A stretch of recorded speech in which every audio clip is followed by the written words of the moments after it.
Well, give me an idea. Who is it that really wants you to fight Alexei Oleinik? I mean, is it something that you're like, we got to put this thing back together? Or? Yeah, man, it's me, man. Excuse me, let me turn this off. I just feel like, it's my time to take the next step in my career. I've been in the UFC for what'll be 6 years in November, so I feel like now is my time. I'm hitting my prime, my peak, and it's a good test for me and good welcome to the rest of the world to say, hey, man, I'm here. Is this something you know about him? I mean, you guys trained a little bit together, right? Is this something that you know that you can? I can't give away my secrets, but nah, it's it's just one of those things, man. Alexei is a formidable opponent. He's done a lot in this sport. He's well respected, so and he has my respect, and like you said, we're friends. And he's just kind of in the way. You know what I mean? I wouldn't fight him if I didn't have to, but just the way the cards and the chips fell, man, it's perfect. So. That's what I wanted. Nice. Talk to me about that last performance, man. I mean, you've had some ups and downs, right? You struggled to consistency. That was incredible, right? Yeah. How much did that mean to you personally to go out there and do something like that? It meant everything because it was exactly how I envisioned it. It's kind of what I spoke into the atmosphere. I wanted to go in there and dominate. I felt like, giving that kid any time to get comfortable in the octagon would have been a mistake on my part. And I also wanted to show the UFC brass that, he don't belong in here with me, and, I got to let them know that. So that's what we went in there and did. You look at this matchup, I mean, it might be a stretch to compare him to Verdum, but I mean, they have submission games, right? Mm-hmm. So, I mean, if people say, well, that didn't go so well for you, what would you say to those people? I would say to those people, I fought Fabricio Verdum on 45 minutes notice, like a beast. And I also will say I was not prepared for that fight, but I've been preparing for Alexei for the better part of 2 or 3 years, if you really want to be honest. And we were in camp for literally 15 weeks. So that's how I looked at it, because I fought Sergey. It changed 4 weeks out, so technically we just kept training for Alexei. So, I'm more than prepared for this, and I think they're going to be pleasantly surprised if it does get into that situation, but we ain't going to let it go there. Nice. Last thing for me, this is a co-main event, but there's a couple other heavyweights on the card that seem to be getting a lot of attention. I'm just curious, what do you think about the match between those two guys and whether they deserve it, whether either they're on your radar or maybe they're stealing your shine? What do you think? Nah, man, I mean, it is what it is, man. I go in there and I let my skills do the talking, People going to say what they want to say. People got certain hypes around them because of things that happened in their past, man. I fly under the radar, but I promise you, in 2020, y'all going to see me. You're going to feel me for real. So, I let those things play out on their own. I let the UFC make those decisions, and I fight whoever they put in front of me.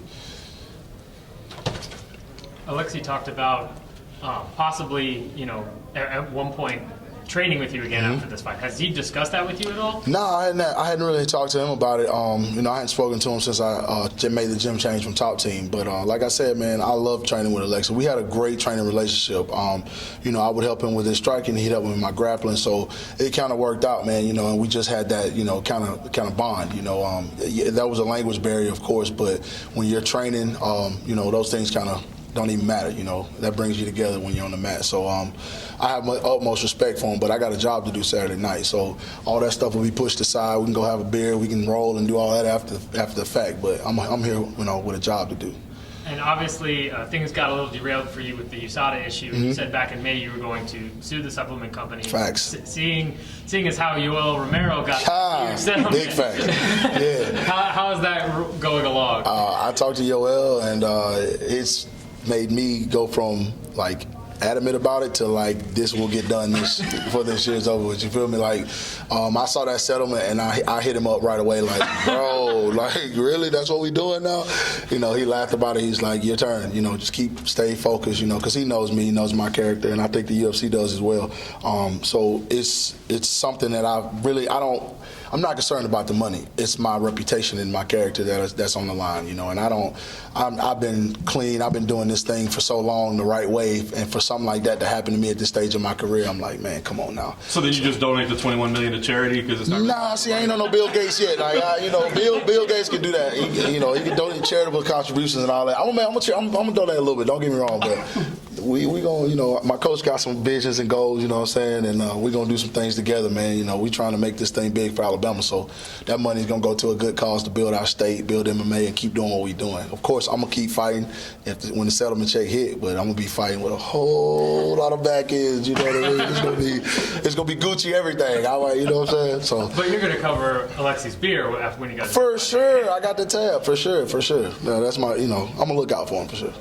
How's it been dealing with the social media blowback on surrounding that whole ordeal? Man, it's crazy because some guys, what I call casuals, they don't really know. They hadn't read the articles. They hadn't done any research on it. They hadn't heard Jeff speak out about it and stand up for me or anything like that. So they just like, I've been getting the little needle syringes on comments and stuff, and I'm like, come on, bro. You know what I'm saying? But then there's like people who really know me and who really follow me, and they come back, and they jump on the case for me. So I don't really have to do a lot of back and forth on social media. I just try to keep my page positive, keep my energy and everything around me positive, man. We don't worry about the past. We just keep pushing forward.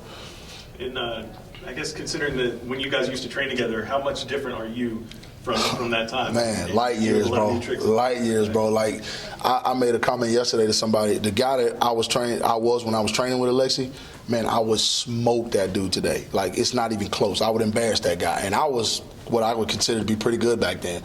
So at the end of the day, that was then, this is now, and I hope he's ready, man. I'm telling you, we got some tricks up our sleeves, but like I said, we gonna funnel him where we want him to go and make him fight how we want to fight and see how he handles it.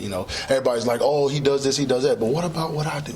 You know what I mean? What about my skill set? That's how I look at it. I ain't worried about that one, special choke. I've trained with it. We worked on it. I got one of the best jiu-jitsu coaches, best head coaches in the game. So I'm more than prepared, man, for sure.